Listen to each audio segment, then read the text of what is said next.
Good morning and welcome to the First Unitarian Universalist Society of Albany.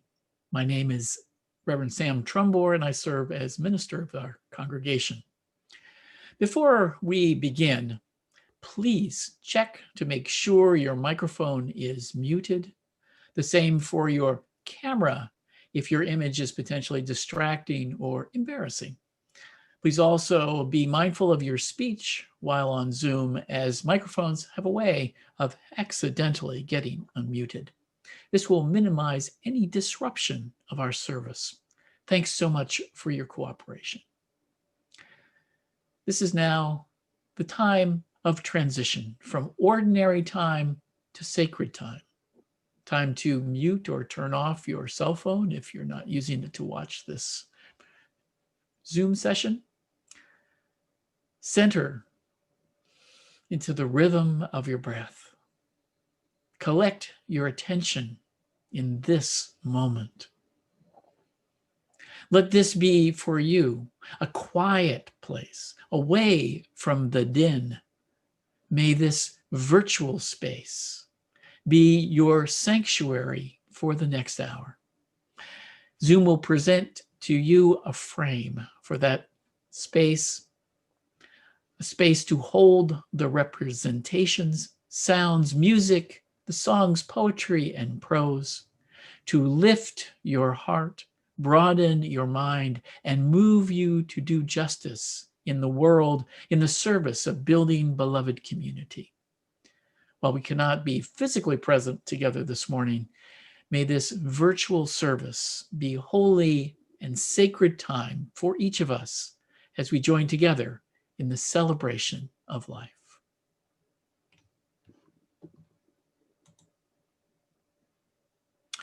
Our prelude this morning comes from Andrew Gold. Thank you for being a friend, and Elena Karpov will perform. And thank you, Elena, for that. Beautiful. Our chalice lighting is special, something different this Sunday, a family chalice lighting. I hope you enjoy it. Hi, I'm Zora. I'm Anya. I'm Marshall. And I'm Dorian. We like going orienteering. We check enormous numbers of books out of the library with incredible frequency.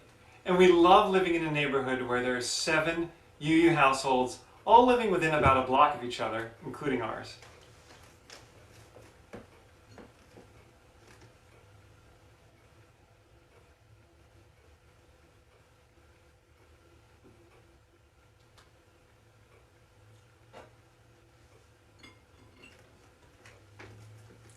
Welcoming all free seekers of truth and meaning, We gather to excite the human spirit, to inspire its growth and development, to respond morally and ethically to a troubled world, and to sustain a vital and nurturing religious community.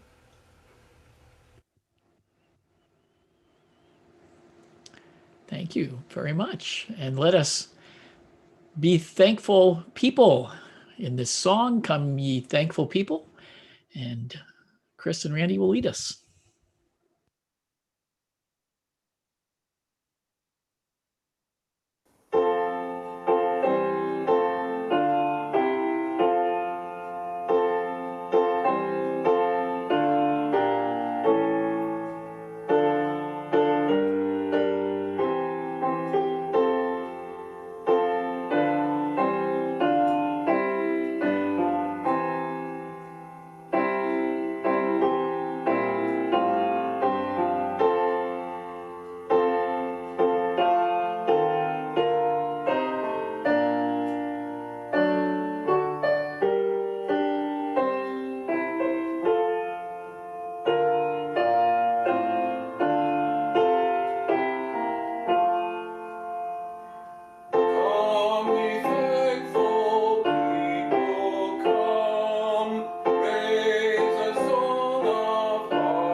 And I'm waiting to see the little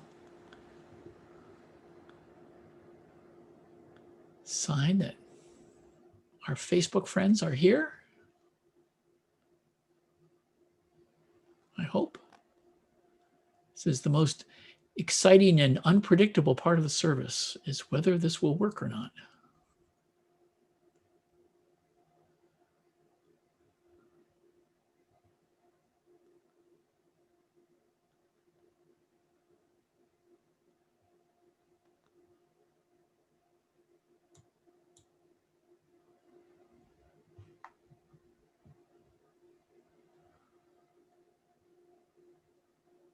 Well, we might as well move on, and it may appear and it may not appear.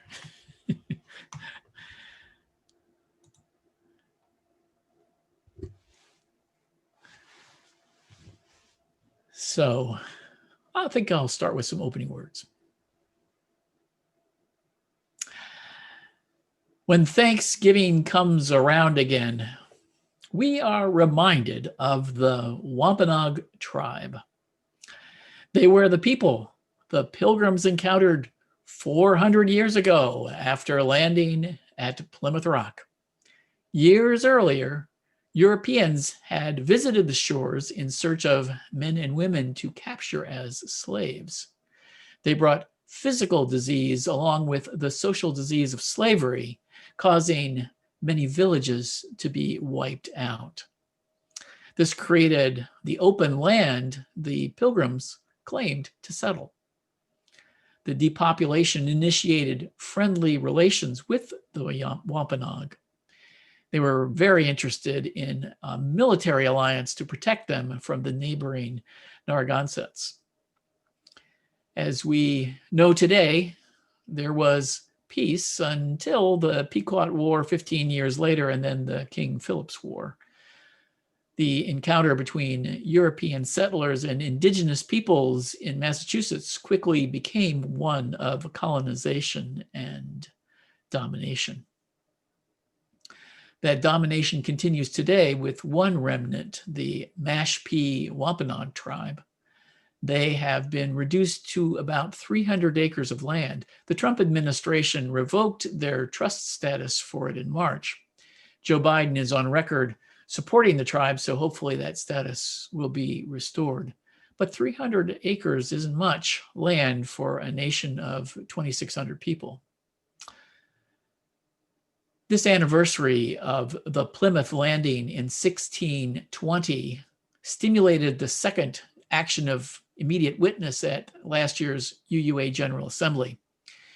We're in the middle of a week-long justice convergence and teach-in called Harvest the Power that began Thursday and ends with the 51st National Day of Mourning in Plymouth, Massachusetts at noon on Thanksgiving Day. All the programs are being streamed, and you can find out more by visiting the UUA website for links.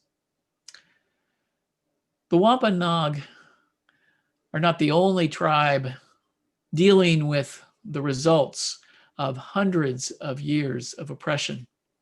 There's one tribe in Louisiana that is also suffering. They are being featured this year by our yearly fund drive for the Unitarian Universalist Service Committee called Guest at Your Table. Each year, the UUSC highlights several of their projects so we can see who their partners are and the difference they are striving to make. Chief Sherelle Parfait Dardar, who leads the Grand Calo du Lac band of the Biloxi Chitimaja Choctaw tribe. The tribe's land is the Louisiana Bayou, far out into the Gulf of Mexico. This is land very vulnerable to climate change.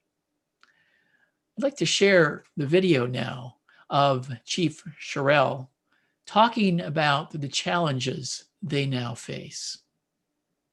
And Chris, if you could show that video.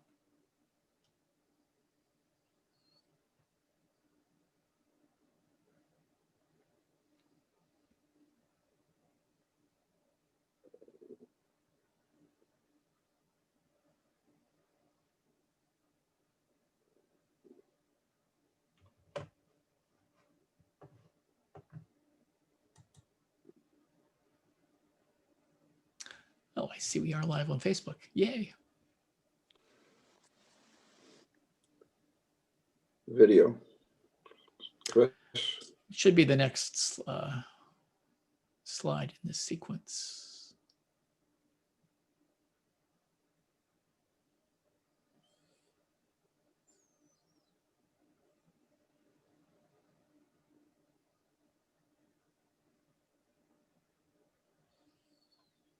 In there someplace.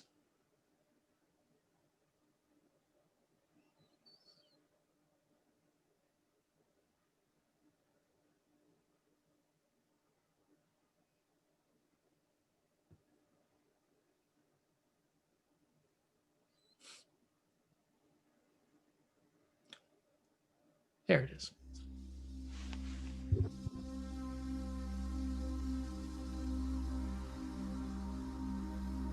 You never know the meaning of home until you've lived in more than one. I've been many places in my short lifetime. Different states, another country, different people and surroundings, but I've always longed for it and returned home. There's nothing like the smell of the fresh morning air when you first step outside your front door down the bayou. The dampened leaves and grass, and the smell of the bayou right across your street. If you could ever smell peacefulness, that would be it. I belong to the Grand Cayuga band of Biloxi Chitimacha Choctaw Indians. I am proud of my heritage and culture. My people are proud and strong. We instill this in our children from birth as we must overcome many obstacles in our bayou homeland of Louisiana. We have to fight for education opportunities for our children, jobs, hurricanes, our land, and our way of living. The loss of our homeland is the hardest battle to overcome, but we will never give up. We are relentless. From land being swindled back in the 1800s, hurricanes, and the scariest villain yet, land erosion. We lose football fields every day. The government doesn't do anything to save our land, and neither do the oil companies who are responsible for digging the damaging canals many years ago. These companies reap the rewards while we are left to sink into the Gulf of Mexico. They didn't rape Mother Earth. They have destroyed her and my people and our heritage with their lack of morality and common sense. These people have completely missed the concept of my favorite proverb. We do not own the land. It was not given to us by our ancestors. It was loaned to us by our children. There were once many trees on our land, and they sink away or die from saltwater intrusion. The vastly wooded areas we used to run barefoot in as children are becoming less and less as time passes. Things are changing so quickly. I fear that my grandchildren will never know the joys of what I experienced as an Indian child living on the bayou.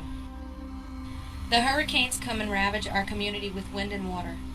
Our homes are left unprotected by our local government. We are unable to afford the necessary insurances to cover our properties due to the lack of protection so desperately needed. We are given no choice but to struggle to rebuild or relocate to higher grounds outside of our community. They say we can't be saved. They say that we have to relocate to preserve life. Once again, they have proven us to be expendable in their eyes. But we have proven that we never back down from the impossible. We will continue to fight for our way of life, for ours is unlike any other. We will fight until the last tree has died, until the last bit of land has washed away. We will always fight for our home.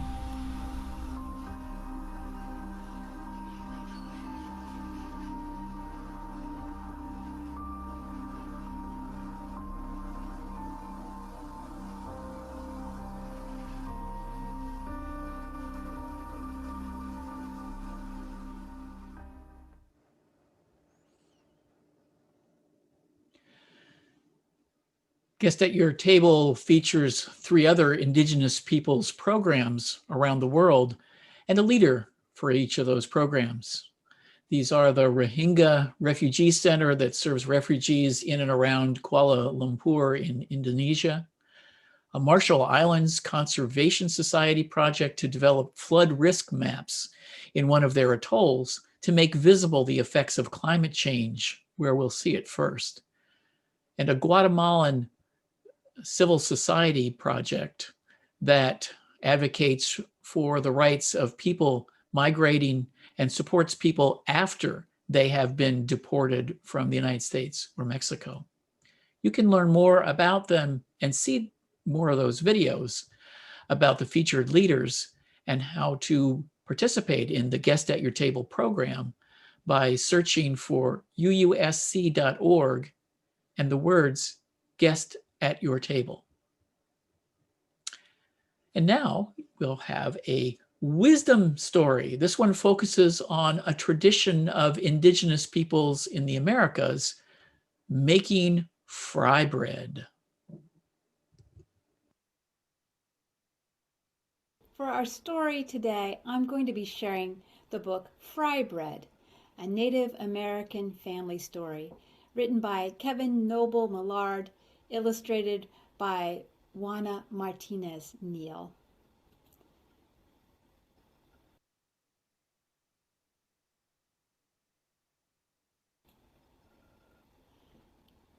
The book talks about a family making fry bread and all the things that go along with it, including talking about the crafts of the people, the history of the people, and the names of the nations.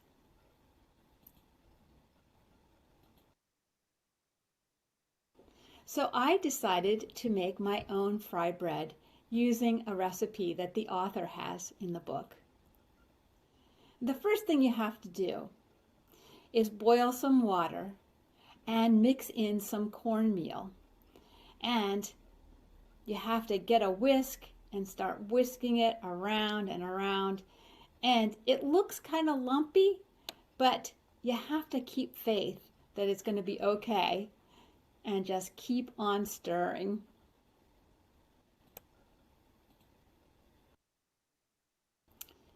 And once you have that mix together, you have to add more water, cold water this time, and stir some more.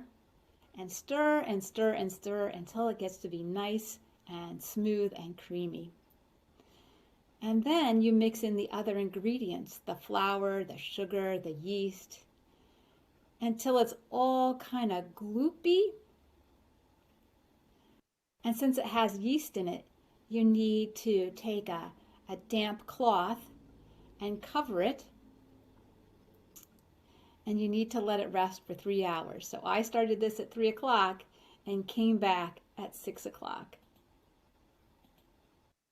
And this is what I found. It was a nice, yeasty, sticky, fluffy dough. And then came the fun part of frying it. So I got some hot oil. This is definitely a project for grown-ups. And I spooned in bits of the dough into the hot oil.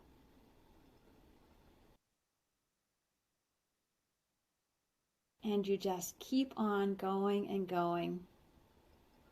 It's really sticky, and it makes a dough right away when you put it in the oil.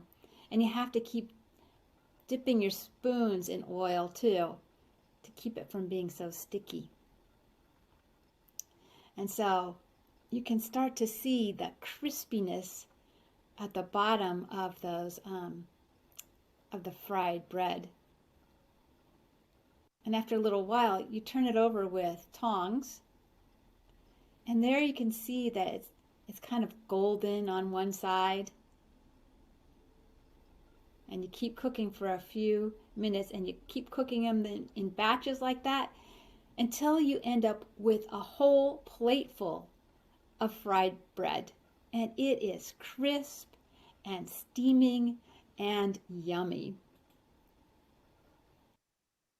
The book also talks about that bread is us, elders and young people, all together. It says we strengthen each other to learn, change, and survive. And fry bread is you. I wanted to tell this story today because the author writes that fry bread is the story of indigenous people embracing community and culture in the face of oppression. And I wanted to introduce this book to you in hopes that you'll take it out from the library or maybe even buy it in support of the author, who is an Indigenous person, and learn more about what he has to say. And I wanted to say also that for all of us, cooking together, telling our stories, learning together are all ways that strengthen our community.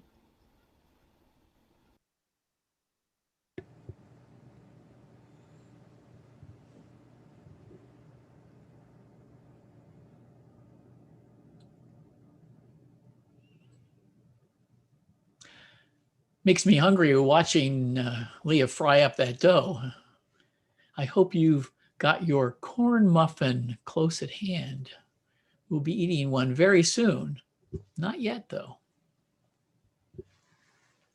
For me, Thanksgiving is about connecting with gratitude. My religious passions begin and end with gratitude. Birth in human form is exceedingly rare and precious. Contemplating the beings born daily, the single-celled organisms dividing and dividing, the plants sprouting, the insects popping out of eggs, the uncountable mice, squirrels, and sparrows, so many different life forms being born and dying constantly. And we get to arrive with the prospect of decades of existence if we are lucky. Just to experience seeing, hearing, touch, tasting, and smelling is a wonderful gift. To learn to move these bodies, to acquire the ability to communicate with language, to know, to recognize, to care, to love, to heal from injury. So much to be grateful for every single day. And when we come to the end of our days, hopefully after a long life with an abundance of good memories, to bring life to a conclusion with much gratitude for the opportunity and good fortune that has come our way. Because the experience of gratitude is so precious, I regret that the Thanksgiving holiday is mashed up with the Pilgrims. Yes, they were grateful for the kindness the Wampanoag showed them and did have a harvest feast with the Wampanoag a year after they arrived. Yet that was just the beginning of a long, sad story of genocide, deprivation, and oppression for Indigenous Americans. The holiday, of course, was started by Abraham Lincoln in 1863 at the height of the Civil War. His proclamation asked all Americans to ask God to commend to his tender care all those who have become widows, orphans, mourners, and sufferers in the lamentable civil strife, and to heal the wounds of the nation. This feels relevant to us today, right now, in a country deeply divided between red and blue, deeply fearful of the intentions of the other.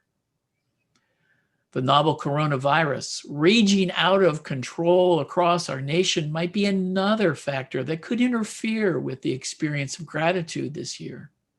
So many of us have had to cancel our holiday plans for Thanksgiving dinner with family and friends.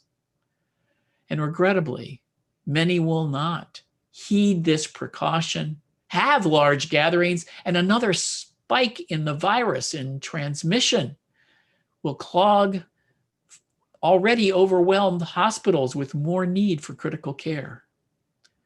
And people will continue to die from this terrible virus.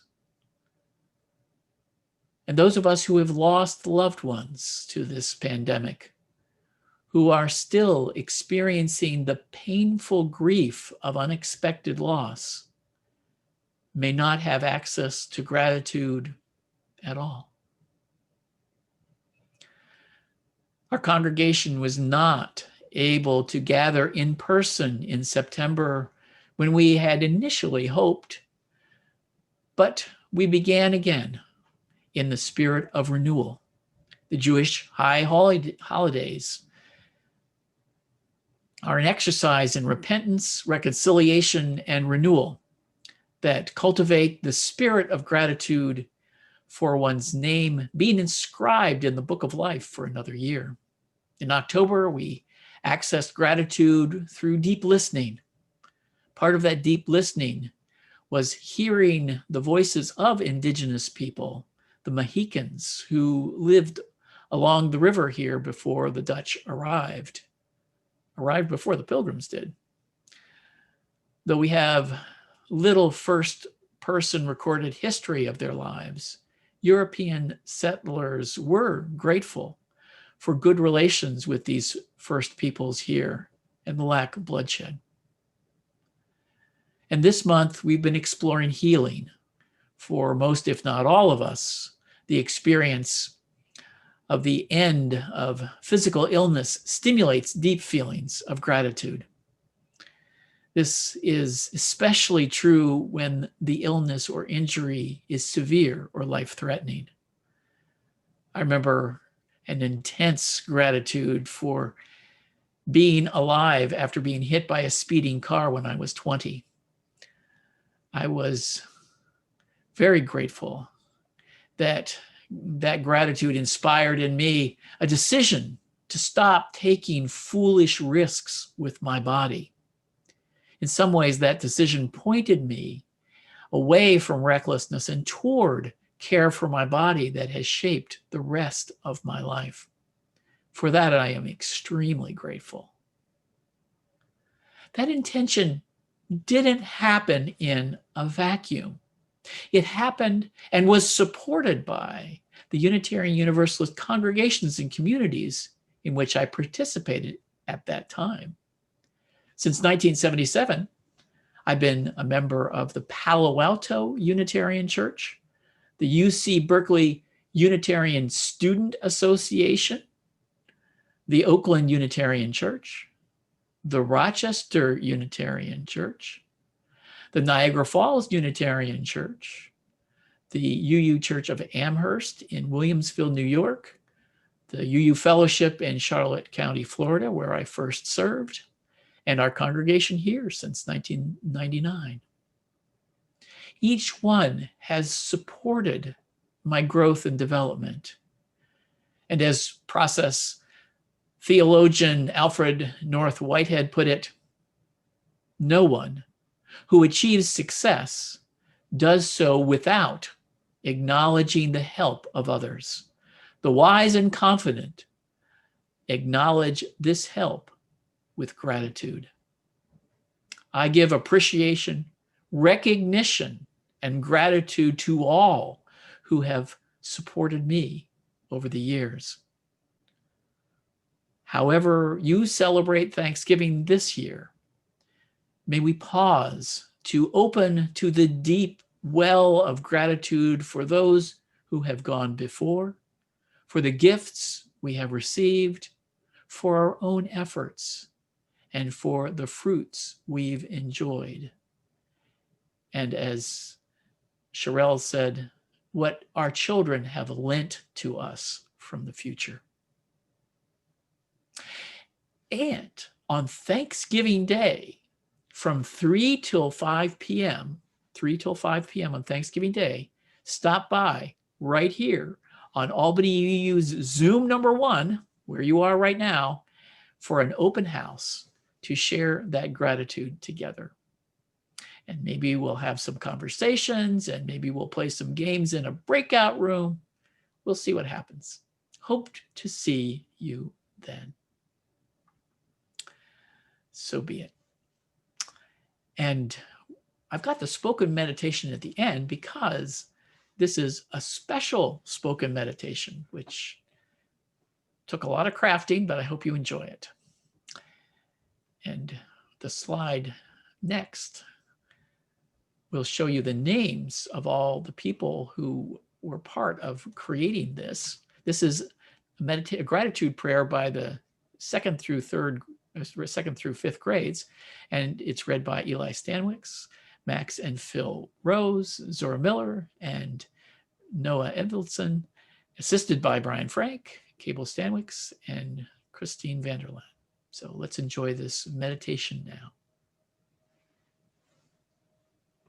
We are thankful for apples and animals. Bananas, Brian, Becky, breakfast. And food, cats, cider donuts, and church congregation. Excellent. We are thankful for dogs, dads, dandelions, donuts, and Dunkin' Donuts. Elephants, eggs, Eli. Great. Floating islands. Fish, flock of birds, fax machines, funny, farts. We are thankful for girls, groceries, grapes, games, gorillas. Hats, hugs, honey, hovercrafts, and hermit crabs. Wanda, ice cream, igloo, Iggy. We are thankful for June, July, January, Jack in the Box, Jelly, Jellio, Jack and Jill went up a hill.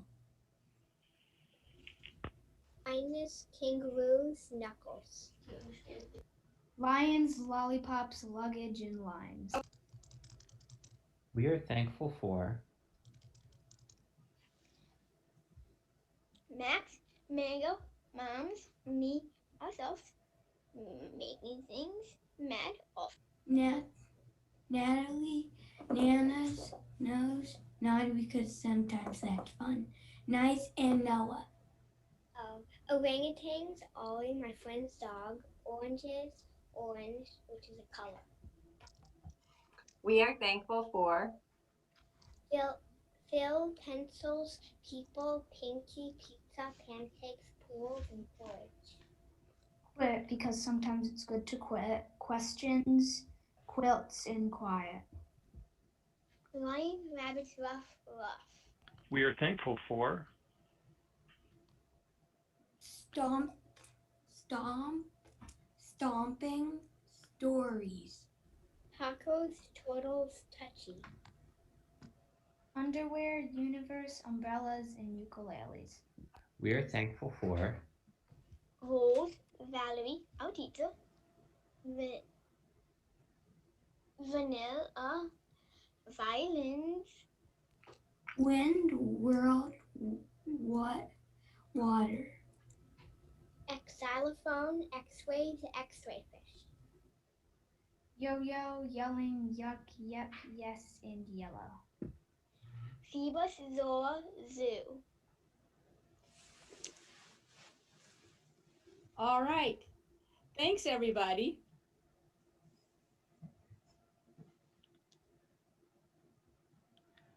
And let us continue in a spirit of counting the alphabet of our gratitude with the silent meditation.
Good morning.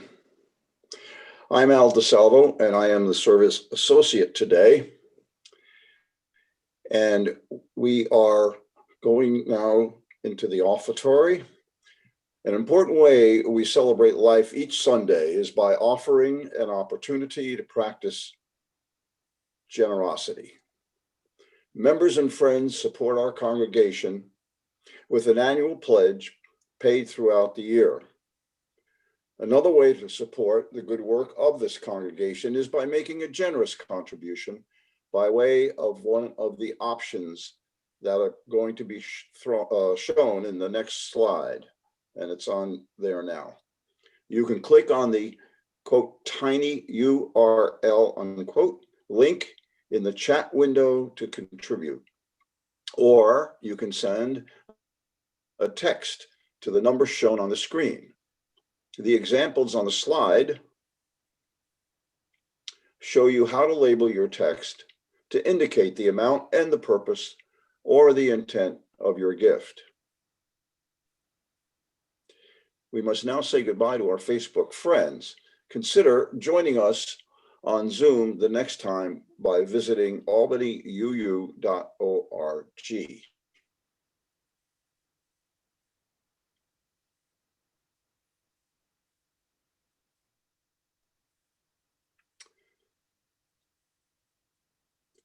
During the offertory,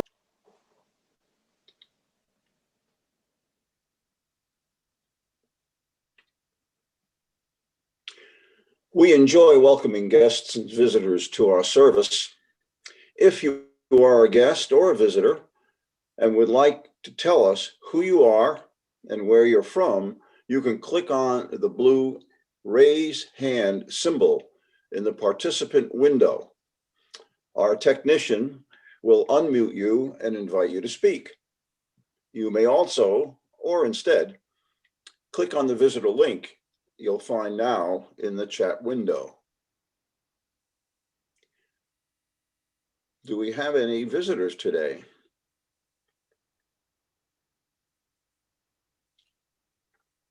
Yes, we do. We'll start with Beth Rivera.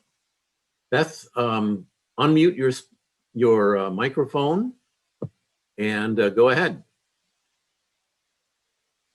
Okay, yeah, I just to introduce myself, I'm Elizabeth Rivera.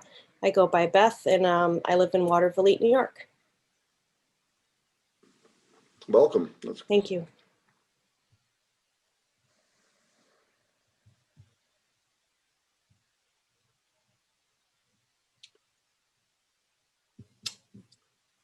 No others at the moment, Al. Okay. Thank you and welcome to all who have joined us today. If you'd like to learn more about our congregation or Unitarian Universalism, you can find in the participant window someone with welcome before their name. You can reach out so that person privately in the chat window now, or you can do that after the service.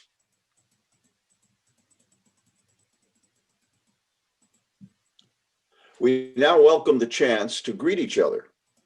In our Zoom format, this is done through a virtual breakout room, or in this case, a bunch of rooms. You can say hello and share your name. This will last only about 90 seconds and then we'll come back together. But get a chance to say hi to everybody. And our technician will set up the chat rooms in a very short time.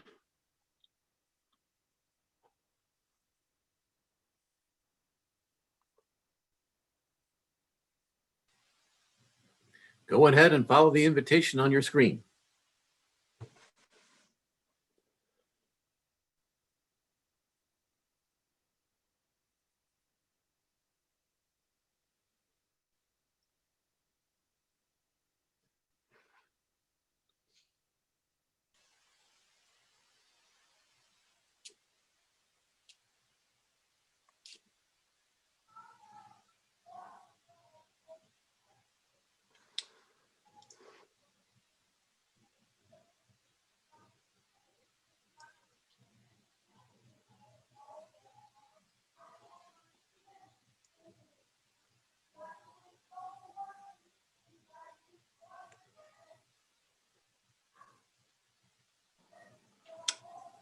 Chris?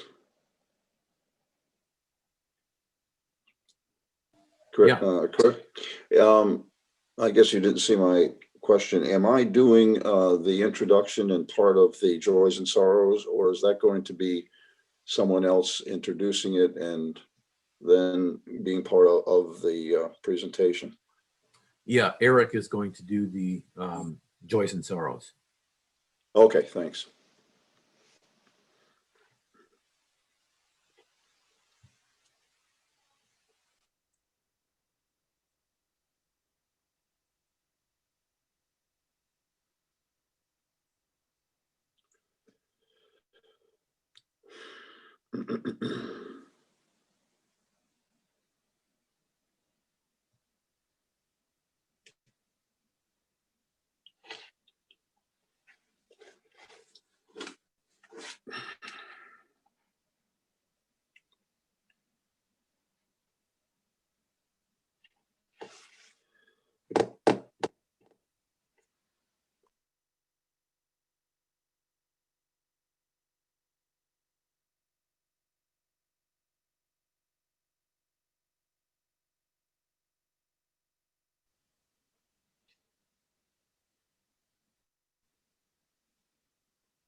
Hey, good morning.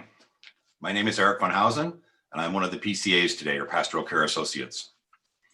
This is the time set aside in our service for sharing significant personal milestones in our lives. There are 3 ways to share a joy or sorrow.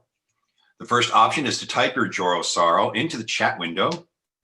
Please put the words "read aloud" at the beginning of your message if you would like us to do that. Please also consider connecting privately in the chat with a pastoral care associate like myself. You may identify the ones on duty today. If you look in the participant window, you'll see the words PCA before their name. The second option is to click the blue raise hand symbol in the participant window. Our technician will unmute you and invite you to speak your joy or sorrow. The third option is to submit a joy or sorrow using our website by noon on Friday prior to the service.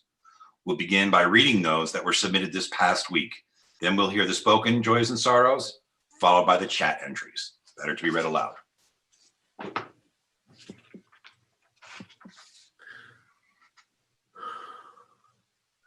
I have none from, I don't have any that were submitted previously, but we do have a couple. Let's start with Anne Marie. Anne Marie, I'm asking you to unmute yourself and go ahead and speak your joy or sorrow. Yes, I have a sorrow I want to share. Yesterday, many of you know we stand against racism, a group of us in Troy, downtown here. And every Saturday, there are about 14 Albany UU members and friends who gather there. And yesterday, while we were standing, a man came up to us, a Black man, and he said hello. And then he just stood quietly with us for a couple of minutes. And then he said, I said to him, "How are we doing?"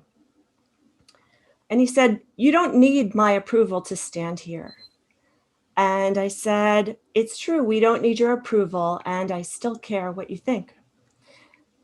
And he said to me, "Can I ask you a question?" I said, "Sure." And he said, "Black Lives Matter is mostly about police murdering unarmed Black people." And he said, "What about the rest of the harm that's coming to Black people?"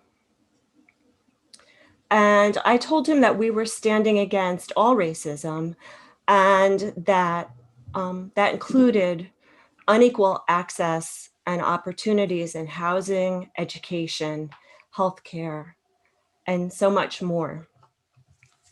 And he went on to tell me that he is the father of Tamari Rodriguez, a teenager who was murdered 1 block from his home 8 weeks ago in Troy.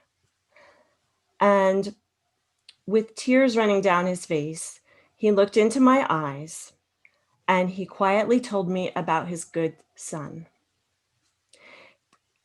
He told me that he's going once a week to the Troy police station to ask about the investigation. And he said that each week no one can talk with him. He thanked me for listening to him. And I've just been thinking about that. I've been thinking about how horrible this is for Arnold Rodriguez and his family, that his child was murdered. And I myself am wondering if the unsolved murder of a child who is white gets the same attention as the unsolved murder of a child who is Black. And I can't help wondering that because we are in a white supremacist culture, and we can see that in the news, and we can see it all around us when we have our eyes open. So I'd ask you to keep this horrible grief of Arnold Rodriguez and his family in your hearts.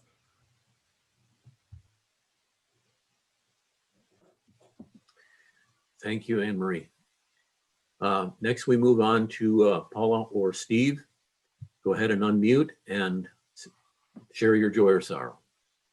Unfortunately, we have a sorrow to share. Jack Heinzen currently has lung and brain cancer. He was diagnosed last week, and they are waiting for the biopsy before they know how they might proceed.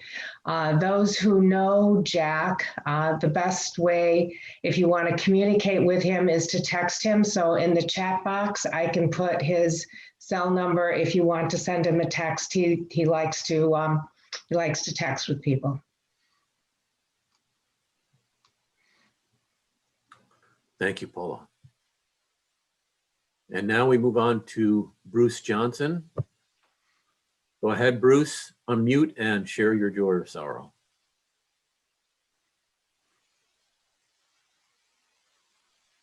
Okay, can you hear me? I'm struggling with the technology. You're okay, go ahead.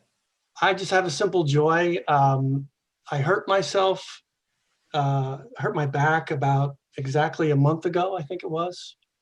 And I was in a lot of pain. I could barely walk. I couldn't sleep more than 2 hours at a time. And it was just an awful experience. But I worked my way out of it. I've been going to a chiropractor. And yesterday I stopped finally taking painkillers. You know, I've been kind of like in a blur for a month. But I'm walking, I'm moving around. I'm feeling a lot better. And I'm just very thankful for that. That's it. Thank you, Bruce. I don't have any more live, so we can move on to the chat ones. Okay. I have a joy of my own. After 3 close brushes with death in my early 30s from AIDS, I am turning 50 this week. Yay, 50. So hopefully my 50-year-old eyes can still read these read-alouds because everything gets old, you know. So the first one was shared with me from Sharon Babila. She says she's glad to be home and so very thankful for all the support, caring, and love given to me and Mike during this challenging time. It's great to have you back, Sharon.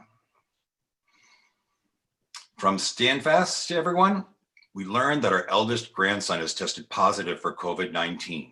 We don't know yet whether this will cancel our Thanksgiving plans. From Tammy Hathaway, thank you so much for all who donated goods, food, time, and talent to make part 1 of our fundraising efforts such a success. From the Carreras to everyone, we arrived safely in Michigan to visit with our family who is receiving hospice care. We arrived safely in Michigan to visit with my father who is receiving hospice care here, the Carrera family.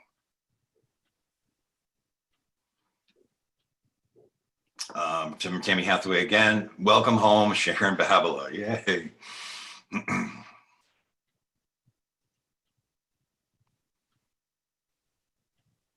And that's all I see staying read loud.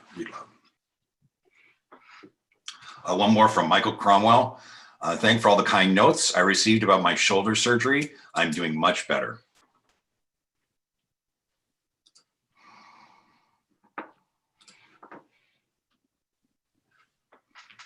Seems to be it.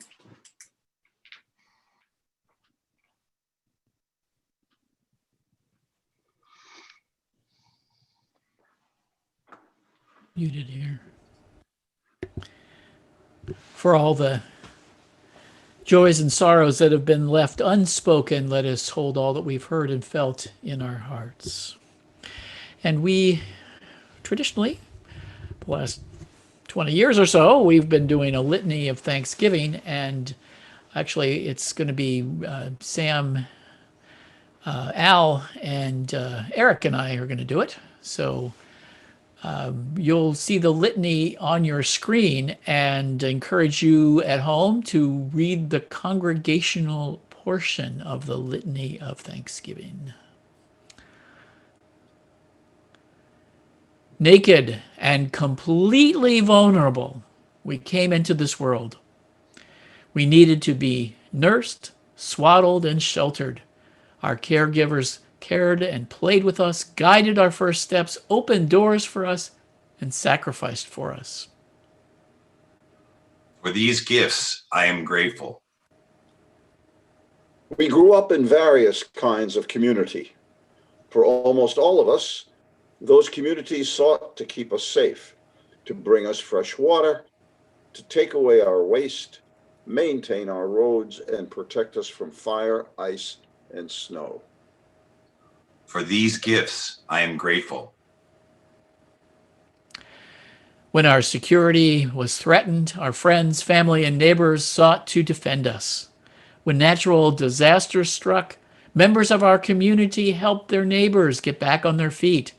And when leaders needed to be selected or decisions made, they voted. For these gifts, I am grateful. Countless ancestors who came before us strove to build a better world for our benefit. At times they received kindness, like what Native Americans offered who helped the Pilgrims survive their first winter. Each one of us has received an abundance of blessings handed down through countless generations. For these gifts, I am grateful. We have not always been appreciative. We have taken these gifts for granted or failed to share those gifts. At one time or another, we have refused to recognize and to understand the harm we have done, damaged our precious bodies, squandered our ancestors' legacies, and neglected the need of our neighbor. For these harms, I feel remorse. Justly or unjustly, our ancestors were attacked and attacked others. Many of our ancestors were driven from their homes and homelands in the name of religious truth and financial profit. Our ancestors founded new homes and lives unjustly, founded new homes and live on justly confiscated lands. We and our ancestors have benefited from plundering our planet's natural resources. For these harms, I feel sadness and regret. Fortunately, we are not controlled by the past. We have an opportunity to rededicate ourselves and choose a different path. We can resolve to stop the cycles of violence. We can make a commitment to heal and repair those harms. We can stand together to build a better world, remembering the gifts we inherit, the good and the harm we have and our ancestors have done. Let us begin again in love. Today, I resolve to end violence and practice peace. I resolve to learn about, heal, and repair harm. I choose to begin again in love.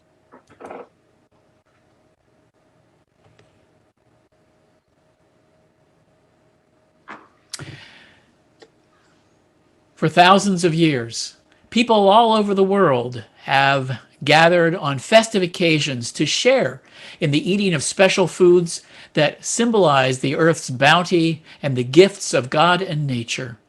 Bread is the special food in both the Jewish Passover Seder and the Christian Communion.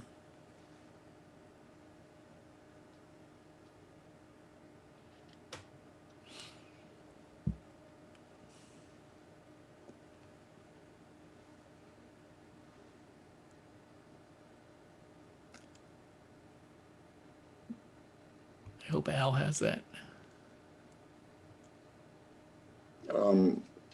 Are we going to do the muffins? We're getting there. Let me continue. On this American Thanksgiving, we celebrate and remember in a symbolic way the bounty of nature and the changing of seasons and the precious heritage of our American and Haudenosaunee traditions of freedom, tolerance, and democracy. Corn is sacred to the Native Americans who gave this sacred gift to our pilgrim ancestors. Corn symbolizes our abundant harvest and reminds us of that shining moment at Plymouth when all of our ancestors got it right. So, with freshly baked corn muffins, we acknowledge and celebrate and give thanks for all of our abundant gifts and our commitment to work to make things better. And I hope many, or if not most of you, were able to get a freshly baked muffins.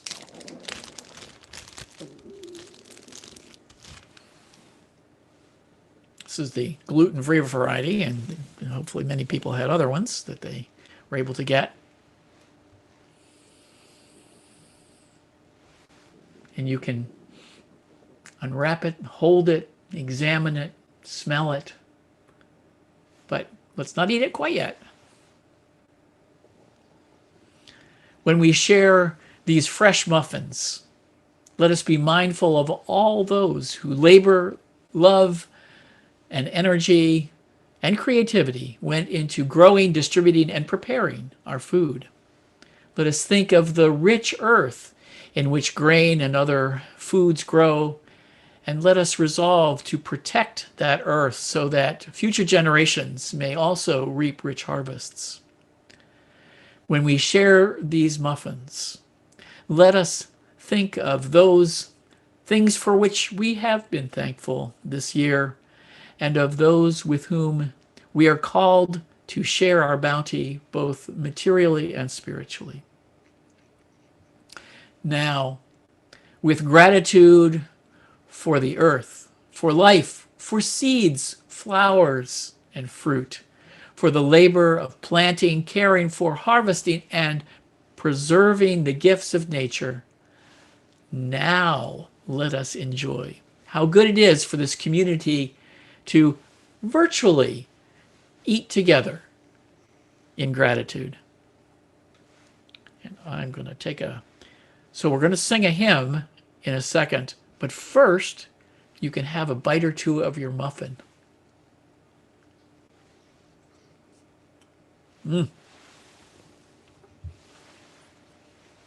Even these, not all of these, of course, are gluten-free, but they all are all lactose-free.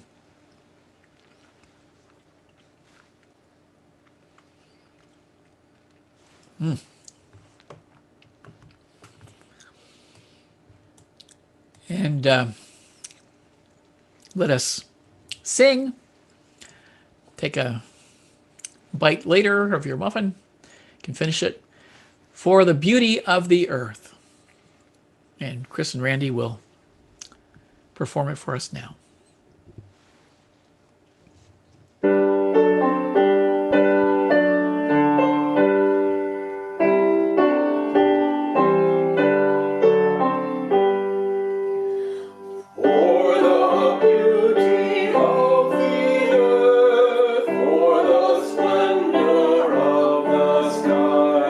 For the love which from our birth over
We will now extinguish the chalice.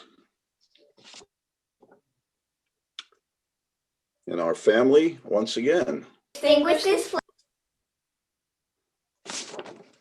flame, but not the light of truth, the warmth of community, or the fire of commitment. These we carry in our hearts until we are together again.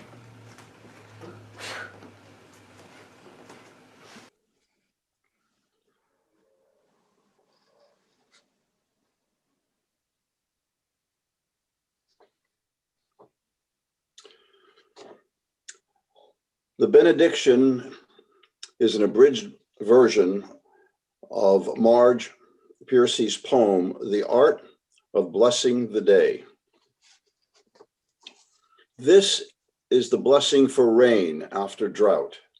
Come down, wash the air so it shimmers, a perfumed shawl of lavender chiffon. Let the parched leaves suckle and swell. Enter my skin, wash me, for the little chrysalis of sleep rocked in your splashing. In the morning, the world is peeled to shining. This is the blessing for sun after long rain. Now everything shakes itself free and rises. The trees are bright as pushcart ices. Every last lily opens its satin thighs.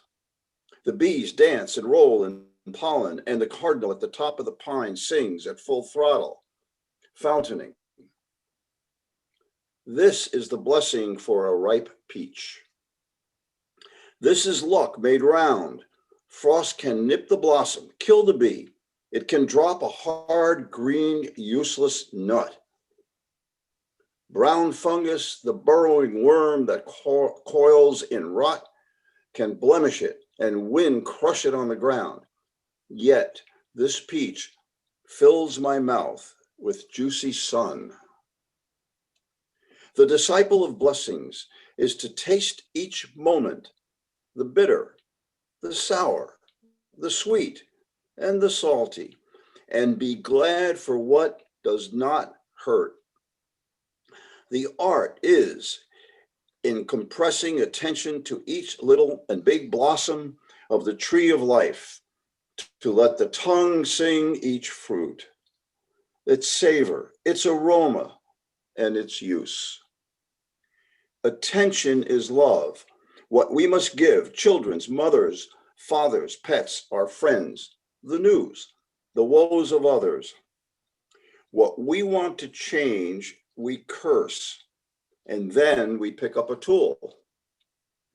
Bless whatever you can with eyes and hands and tongue. If you can't bless it, get ready to make it new.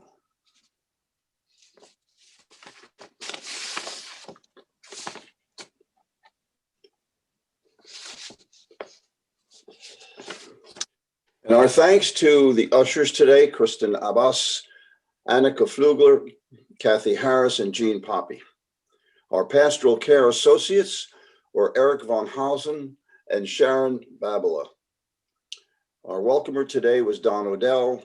Service associate was yours truly, Al DeSalvo. Musicians today, Elena Karpoff, Randy Vosette, and Chris Jensen.